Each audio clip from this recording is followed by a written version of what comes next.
చాక్లెట్లు తింటాం, జంక్ ఫుడ్లు తింటాం, ఐస్ క్రీమ్ తింటాం, కూల్ డ్రింక్ తాగుతాం, బ్రెడ్ తింటాం. అంటే అందులో కనీసం ఫైబర్ అనేది ఇంత కూడా ఉండదు.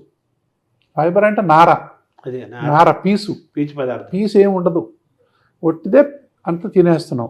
దాని మీద చెడు బ్యాక్టీరియా పెరుగుతుంది, అది మన అనారోగ్యాన్ని కలిగించేది. దాన్ని డిస్బయోసిస్ అంటాం. డిస్బయోసిస్.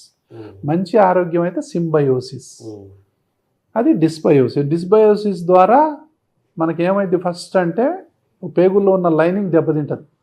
అందులో నుంచి మనకు అన్డైజెస్టివ్ ఫుడ్ అనేది బ్లడ్లోకి ఎంటర్ అవుతుంది. అక్కడ నుంచి అలర్జీలు మొదలవుతాయి. సో గట్లోనే మన మూలాలు ఉన్న ఎలర్జీకి సంబంధించినవి.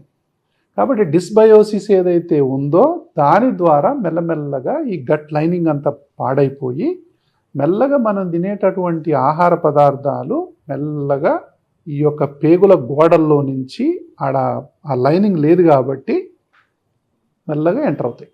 ఎంటర్ అయిన తర్వాత మనకు జలుబు, దగ్గు, ఆయాసం, పిల్లికూతలు, రకరకాలైనటువంటి సమస్యలు రావడానికి అదొక కారణం. దాన్నే ఫుడ్ ఎలర్జీలు అంటాం.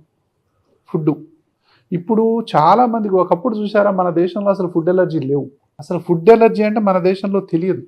విదేశాల్లో ఫుడ్ ఎలర్జీలు ఎక్కువ ఉండేవి, మన దేశంలో లేదు. ఇప్పుడు మన దేశంలో శరవేగంగా పెరిగే వాటిల్లో ఫుడ్ ఎలర్జీలు ఒకటి. విపరీతంగా ఎలర్జీలు అనేవి పెరిగిపోవటానికి మూల కారణం ఏంటంటే మన ఆహార విధానాలు మారిపోయింది.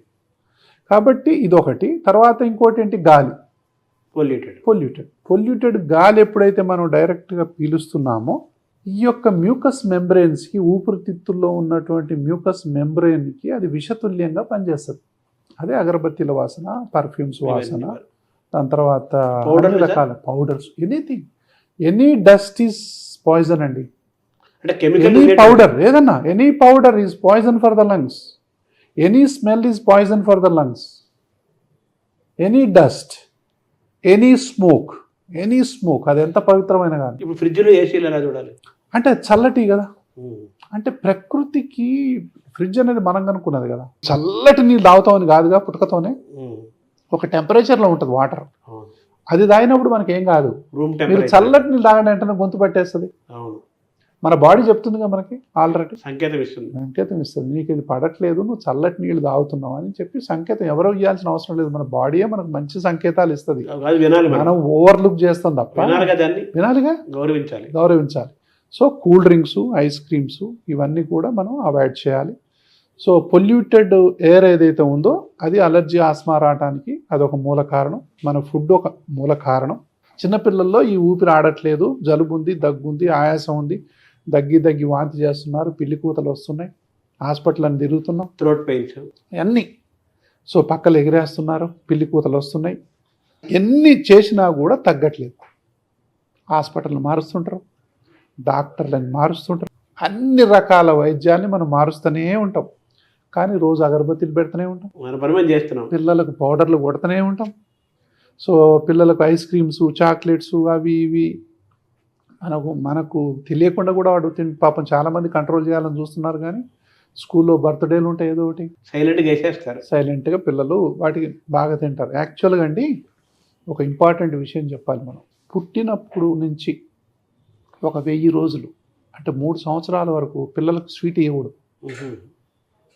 స్వీట్ కూడా దగ్గు వస్తుంది, చాలా దగ్గు వస్తుంది. పిల్లలకు స్వీట్ ఇస్తే ఆరోగ్యం పాడైపోతుంది. ఇప్పుడు కొత్త రీసెర్చ్ ఇది. చిన్న పిల్లలకి చాక్లెట్లు కానీ, కూల్ డ్రింక్స్ కానీ, ఐస్ క్రీమ్స్ కానీ మీరు అసలు వాళ్ళకు తెలియకుండా పెంచాలి. ఇది ఒకటి ఉంది అని తెలియకుండా పెంచాలి. తల్లిపాలు ఇవ్వండి, అన్నం పెట్టండి, మన ఇంట్లో ఏమైతే వండుకున్నామో అవన్నీ పెట్టండి 6వ నెల నుంచి, నో ప్రాబ్లం. పప్పు వేయండి, ఆకుకూరలు వేయండి, ఉడకబెట్టి పెట్టండి. సో ఇలాంటివన్నీ వాడుకోవచ్చు. కానీ స్వీట్ ఇవ్వకూడదు. Sweet is most dangerous. చాలా డేంజర్. మన ఆరోగ్యాన్ని పాడు చేసే వాటిల్లో ఇవన్నీ నెంబర్ 1. ముఖ్యంగా 3 సంవత్సరాల వైపు. అప్పటి వరకు కనీసం ఇవ్వకుండా ఉండండి. వాళ్లకు సగం 100 ఏళ్ల జీవితం మనం ఇచ్చినట్టే, మంచి ఆరోగ్యాన్ని. ఈ విషయం ఒక్కటి కనుక తల్లిదండ్రులు పాటిస్తే, కీలకమైన విషయం. ఒక విషయం మన ఇంటర్వ్యూ ద్వారా ఒక 10 మందికి మేలు జరిగిందంటే, ఫస్ట్ 1000 days మీరు చిన్నపిల్లలకు స్వీట్ ఇవ్వకుండా ఉండండి. చిన్నపిల్లల ఆరోగ్యం అనేది బాగుపడదు. పళ్ళు కూడా స్వీట్ ఉంటాయి, అది కాదు నేను చెప్పేది. మనం క్రియేట్ చేసినవి కనుక తినకుండా ఉంటే పిల్లలకు భవిష్యత్తులో మనం మంచి ఆరోగ్యం ఇచ్చిన వాళ్ళం అవుతాం. ఎందుకో తెలుసా అండి, మంచి బ్యాక్టీరియాని పెంచిన వాళ్ళం అవుతాం. ఆహా.